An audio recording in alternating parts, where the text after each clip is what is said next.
헬로 에브리원, 안녕하세요. 월스트리트 파인더 김석환입니다. 12월도 이제 먼저 중순에 가고 있는데요. 시간은 정말 잘 흘러가고 있는 것 같습니다. 지난주와 달리 이번 주는 좀 약간 부진한 시장의 움직임이 있었는데요. 과연 다음 주는 어떨지, 다음 주에 어떤 일정들이 있는지 바로 확인해 보도록 하시죠. 다음 주 정말 중요한 한 주입니다. 이게 당장 12월뿐만이 아니라 내년까지도 이어질 만한 이슈들이 있기 때문에 그런데요. 바로 가장 중요한 내용은 다음 주 13일과 14일 날 열리는 미국의 12월 FOMC 회의가 예정이 되어 있습니다. 일단 우리나라 시각으로는 아마 15일, 즉 목요일 새벽쯤에 그 결과를 여러분들께서 알게 되실 거고요. 그게 이제 우리나라 증시에 반영이 되겠죠. 일단 그리고 파월 의장의 기자회견도 예정이 되어 있어요. 그래서 뒷부분에서 다음 주 FOMC 회의에서 우리가 어떤 부분을 좀 봐야 될지에 대해서 제가 좀 정리를 좀 해드리도록 하고요. 이 FOMC의 결과를 놓고 난 다음에 15일 날, 목요일 날 유로존이라든지 또는 영국의 통화정책회의가 예정이 되어 있습니다. 결국엔 중요한 거는 금리를 올릴 텐데 그러면 얼만큼 올릴까? 네, 얼마나 올릴까에 대한 이런 부분들이 좀 중요하다라고 좀 보시면 될 것 같고요. 목요일이 꽤 중요해요. 여러모로 일단 중국에서 11월 산업 생산, 소매 판매, 고정자산 투자 뭐 이런 실물 경제 지표가 발표가 되고요. 미국도 이날 실물 경제 지표들이 같이 또 발표가 된다라고 하는 점까지 체크해서 좀 보시면 될 것 같고요. 금요일도 중요합니다. 뭐 다음 주에는 아무래도 주 후반이 상당히 좀 중요한 한 주가 되지 않을까 생각이 되는데, 일단 미국에서는 선물 옵션 동시 만기일이 있을 예정이고요. 이것과는 별개로 이제 글로벌 전체적으로 보면 S&P 글로벌과 마켓에서 발표하는 12월 제조업 그리고 서비스업 구매 관리자 지수 PMI, 이게 잠정치거든요. 네, 잠정치가 발표가 된다라고 보면 될 것 같아요. 아무튼 뭐 최근에 계속해서 제조업이라든지 서비스업 단에 약간 부진한 모습들이 좀 연출되고 있었는데 다음 주에는 어떤 결과가 나올지 보시면 좋을 것 같습니다. 자, 그러면 세세하게 조금 더 가도록 할게요. 한 가지 빼먹었네요. 여기 보시면 화요일 날 미국의 소비자 물가 지수가 발표가 돼요. 그러니까 이렇게 이 플로우가 그대로 좀 이어진다라고 보시면 될 것 같아요. 좀 더 세세하게 들어가 보도록 할게요. 자, 최근에 증시의 움직임을 보면 제가 이거 지난주에도 한번 보여드리긴 했지만 S&P 500 지수가 보면 지금 100일선과 200일선을 계속해서 올라가기 위한 트라이를 하고 있더라라고 보시면 될 것 같은데, 그런데 보시면은 이 100일선과 200일선이 되게 촘촘하게 그 이익이 줄어들고 있는 과정에 있습니다. 이 말은 즉슨 무슨 말이냐면 향후에 위, 아래 어디로 갈지에 대한 이 방향성을 탐색하고 있는 과정이다 라고 보면 될 것 같고, 이 방향성을 탐색하는 과정에서 다음 주가 매우 중요하다라고 보면 될 것 같아요. 그런데 여러분 보시면 최근에 10월 중순부터인가요? 이때부터 쭉 이렇게 랠리를 펼치고 있죠. 그러면 이렇게 랠리가 펼치게 된 가장 근본적인 이유가 무엇일까? 가장 중요한 키 인디케이터 두 개를 가져왔어요. 하나가 뭐냐면, 일단 올해 전체적으로 기준금리를 미국 같은 경우 쭉 올리고 왔었죠. 올려왔었는데 10월 중순 이후부터는 약간 이 기대치가 낮아졌다라고 하는 거죠. 그리고 거기에 여러 연준위원들의 발언들도 어느 정도 들어가 있었어요. 녹아 들어갔죠. 금리 인상 속도를 조절할 수도 있어. 이런 데에 대한 기대감들. 그러다 보니까 어떻게 됐죠? 2년물 또는 10년물 국채금리가 올해 내내 계속 오르던 2년물과 10년물 국채금리가 이렇게 하락하는 모습을 보이기도 했고요. 또 하나는 어떤 거죠? 보시다시피 달러 인덱스 같은 경우도 보면 이렇게 급락하는 모습들이 나타나면서 시장 전반적으로 위험 자산에 대한 선호 심리가 강해졌다. 제가 지난주에도 말씀드렸던 것처럼 특히 전 세계 전체적으로 좋은 모습을 보이긴 했지만 특히 아시아 쪽의 움직임이 정말 탄력적이고 좋았다라고 하는 점을 다시 한번 상기시킬 필요가 있을 것 같고, 결국에는 향후에 시장이 추가적으로 올라가기 위해서는 이러한 환경이 구축이 되어야 되는구나 라고 하는 부분을 다시 한번 우리가 알 수 있을 것 같습니다.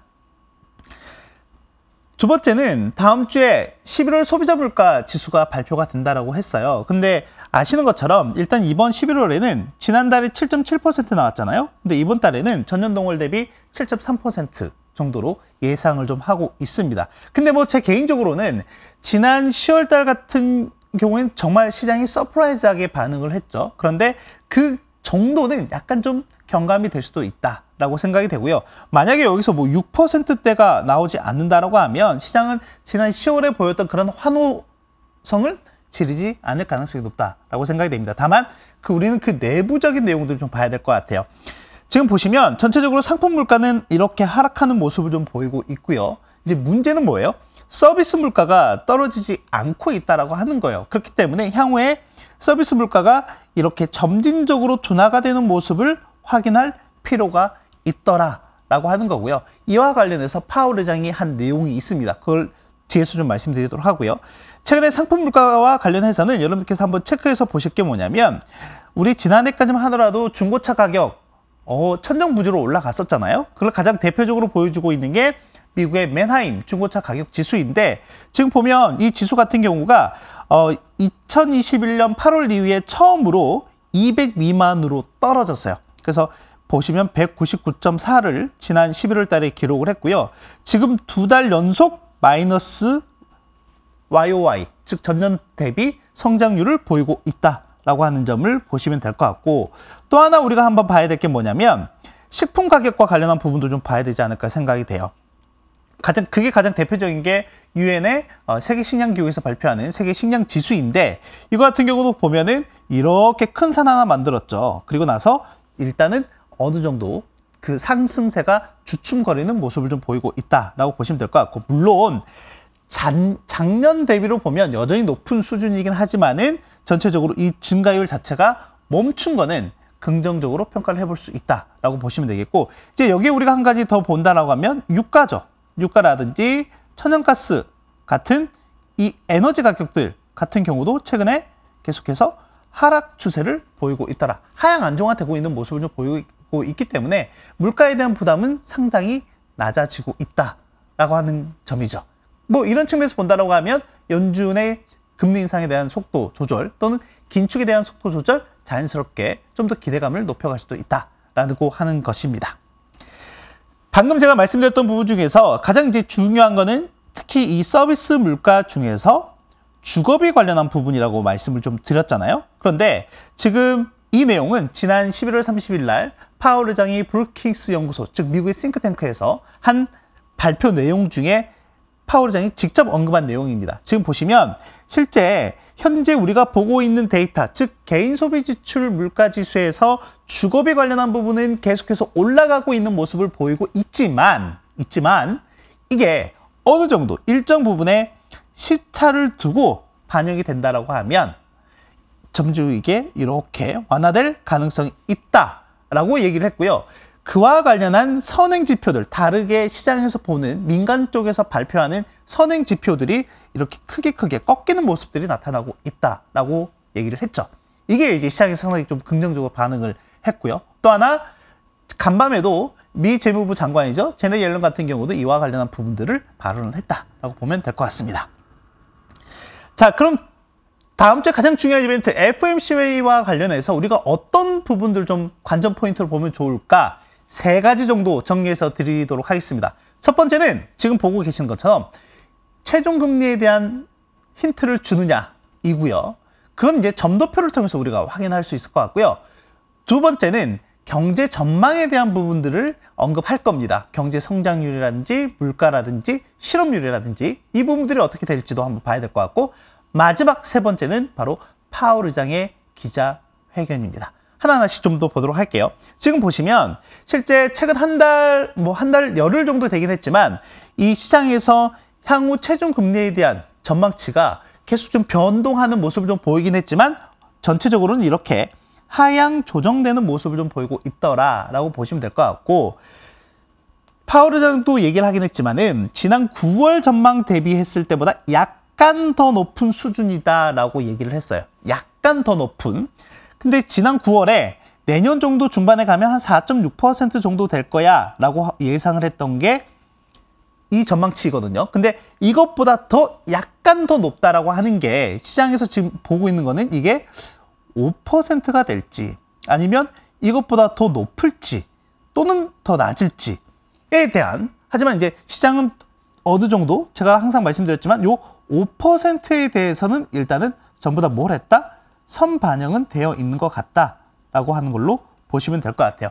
그래서 우리가 시장의 참여자들이 어느 정도로 보고 있는지에 대해서는 CME 페드워치를 통해서 확인할 수가 있는데요. 지금 보시면 방금 말씀드렸죠. 5%에 대해서는 선반영이 거의 되어 있는 것 같다. 그래서 내년에 5%, 내년 6월 정도에 5% 상단을 기준금리를 생각하고 있는 사람들이 대략 한 37% 정도가 되고, 이것보다 살짝 더 높게 보고 있는 사람들이 한 34% 정도 된다라고 보시면 될 것 같아요. 그래서 이에 따라서 향후에 이 기준금리 전망에 따라서 향후에 시장이 우리가 어떻게 바뀔지에 대해서 제가 시나리오별로 좀 정리를 했거든요. 한번 보도록 하시죠. 지금 베이스 시나리오는 12월 달 같은 경우에 50bp 인상을 하고요. 2월 달, 3월 달에 각각 25bp씩 인상을 해서 내년 3월 정도에는 한 5%까지 기준금리가 맞춰지는 경우. 제가 말씀드렸죠? 이거는 이미 시장에 반영이 되어 있다라고 한 측면에서 봤을 때 오히려 증시에는 긍정적으로 작용할 여지가 있다라고 보시면 될 것 같고요. 근데 이제 문제가 되는 거는 결국엔 이 1번과 2번 내용일 것 같아요. 이게 약간 시장의 베어리시한 부분을 강조할 수 있다라고 하는 건데, 최종 금리 수준이 과연 뭐 이 정도 시장이 선반영하고 있는 5%를 훨씬 더 넘어가게 된다라고 하면 그때 채권 금리라든지 또는 달러 인덱스라든지 또는 증시 움직임이 어떻게 바뀔지를 표로 정리를 해 놓긴 했는데, 제가 여기서 말씀드리고 싶은 거는 뭐냐면, 증시에는 만약에 기준금리 전망치가 좀 높아지게 된다라고 하면 증시에는 뭐 그렇게 강력하게 부정적으로 보고 있지는 않습니다. 뭐 제한적인 수준의 조정이 나올 수도 있다라고 좀 보시면 될 것 같고, 그런 시점에서 본다라고 하면 올해 저점이었던 S&P 500 지수 기준으로 이 3,600선에 대한 지지를 다시 한번 테스트할 가능성도 있다라고 하는 점, 그 가능성을 좀 열어두실 필요가 있을 것 같은데, 그러면 나머지는 좀 어떠냐라고 본다라고 하면 올해 2년물 국채금리의 상단이 4.9%였습니다. 그리고 지금 4.2에서 4.3% 정도이거든요. 그러면 이 직전 고점을 넘어설 수 있을까에 대한 부분을 물어보신다라고 하면 저는 그럴 가능성은 일단 높지 않다. 다만 이렇게 기준금리가 물리적으로 높아지는 부분에 대해서 기술적으로 소폭 올라갈 여지는 있다. 아시겠죠? 이거는 어떻게 기술적으로 소폭 올라갈 여지는 있긴 하지만 전체적으로는 하방 압력이 높다라고 보시면 될 것 같고, 달러 인덱스 같은 경우도 마찬가지이긴 합니다. 다만 달러 같은 경우에는 다른 요인이 있어요. 뒤에서 말씀드리긴 하겠지만 이거는 경기 침체와 관련한 이슈가 좀 있기 때문에, 그래서 지금 대부분에서는 내년 정도에 경기 침체에 대한 가능성을 상당히 좀 높게 본다라고 높게 보고 있는 상황에서, 만약 그렇게 된다라고 하면 달러에 대한 수요가 증가할 가능성이 높다라고 하는 부분은 우리가 이거는 별개로 좀 한번 놓고 봐야 될 것 같고, 마지막 이제 세 번째 같은 경우에는 5%도 아니고 지금 약간 더 높은 수준이라고 했으니까 그 중간 수준이 한 4.75가 된다라고 하면 이건 뭐 시장에는 아주 해피한 경우라고 좀 보시면 될 것 같습니다. 그래서 각각의 경우에 따라서 여러분들께서 향후 시장이 어떻게 움직일지 좀 정리해서 놓으시면 될 것 같고요. 그래서 아까 제가 말씀드렸던 것처럼 지금 올해 그 2년물 같은 경우가 고점이 4.9%였다라고 말씀드렸잖아요. 그래서 기준금리 전망치가 약간 좀 더 높아진다 하더라도 이 고점을 다시 한번 이 고점 이상 올라갈 가능성은 그렇게 높지 않다라고 좀 보시면 될 것 같고, 그 이유는 뭐냐면 지금 연준의 금리 인상 사이클이 거의 종료에 임박해 있다라고 하는 거죠. 그래서 과거 사례에서도 한번 보시면 항상 이 금리 인상 사이클이 거의 종료 시점이 임박했을 때는 국채 금리가 이렇게 꺾이는 모습들이 항상 나타났었다. 그러면 지금은 어떻게 될까에 대한 부분, 만약에 저는 일단 시장에 어느 정도 선반영하고 있는 부분이 있다고 하면 방금 말씀드렸던 것처럼 이렇게 오히려 하방 압력이 좀 더 높다라는 걸로 좀 정리해서 보시면 되겠습니다. 자, 이게 제가 말씀드릴 수 있는, 그러니까 항상 369, 12 FOMC 회의가 끝나고 나면 미국의 경제 전망에 대한 내용이 나오게 되죠. 이게 이 내용에 대해서 보시면은 전체적으로 경제 성장률이라든지 실업률이라든지 물가라든지 그리고 전체적으로 기준금리에 대한 전망 어떻게 보고 있느냐, 이 내용들이 핵심 요소라고 좀 보시면 될 것 같고요. 여러분들께서 보실 거는 올해에 대한 부분보다 내년에 대한 부분이 이번에 어떻게 바뀌는지를 좀 더 유심히 보시면 좋을 것 같습니다.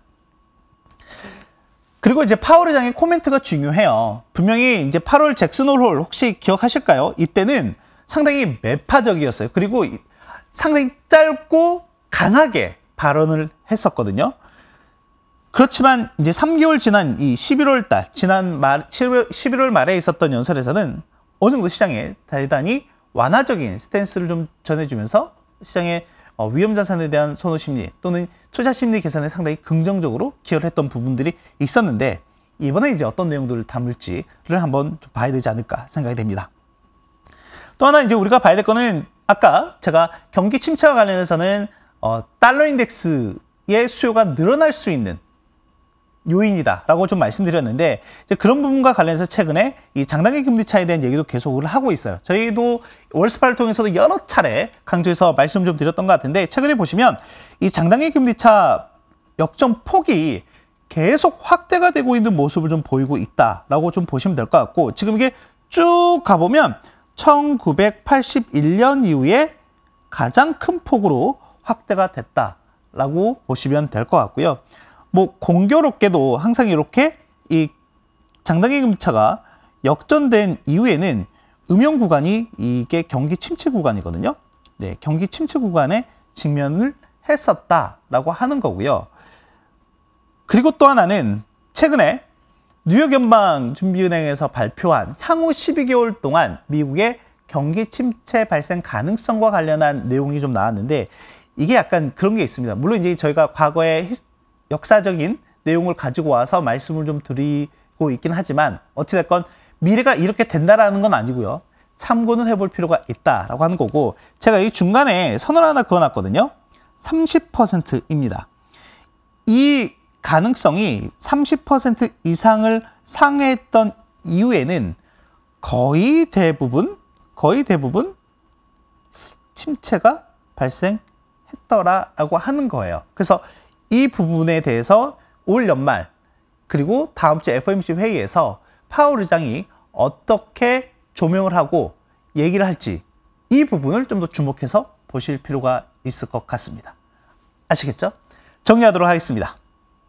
자, 다음 주에 중요한 거는 미국의 소비자 물가가 발표가 되고요. FOMC 회의가 있는데, 첫 번째 소비자 물가를 보시면 일단은 둔화세가 좀 지속이 될 것 같다. 다만 이제 중요한 건 뭐냐면, 시장에 좀 부합하더라도 지난 10월만큼 서프라이즈하게 시장에 긍정적인 요소가 되지 않을 가능성이 높다라고 하는 거죠. 이게 이제 어떻게 보면 한계 체감의 효과라고 좀 보시면 될 것 같고요. 뭐 아까 말씀드렸던 것처럼 국제 유가나 이런 부분들이 계속해서 좀 하락을 하고 있기 때문에 기대 인플레 완화에 좀 긍정적으로 기여할 것으로 보여지고요. 상품 가격뿐만이 아니라 이 서비스 가격 하락에 대해서 좀 봐야 되는데, 특히 이제 주거비와 관련한 부분들을 우리가 좀 더 면밀히 좀 살펴보자라고 말씀을 드렸고요. 그리고 이제 올해 마지막 FOMC 회의가 예정이 되어 있는데, 크게 3가지 정도로 포인트를 말씀을 드렸어요. 첫 번째, 최종금리. 이거는 점도표를 통해서 한번 확인을 해보자라고 말씀을 드렸고, 두 번째, 경제 전망과 관련해서는 내년의 경제 성장률을 어떻게 보고 있는지, 그리고 물가 전망을 어떻게 보고 있는지, 그리고 특히 중요한 거 실업률과 관련해서 연준은 어떻게 전망을 하고 있는지까지 체크를 하시면 될 것 같고, 마지막으로는 파월 의장 과연 8월 잭슨 홀의 매파적인 기조를 따라갈지, 아니면 지난주에 11월 브루킹스 연구소에서 발표했던 그런 비둘기파적인 기조를 이어갈지, 어떤 선택을 할지를 여러분들께서 포인트로 보시면 좋을 것 같습니다. 자, 다음 주도 정말 숨가쁘게 달려가야 될 것 같은데요. 저는 다음 주에 또 다른 내용을 가지고 찾아오도록 하겠습니다. 오늘도 들어주셔서 감사합니다. 안녕!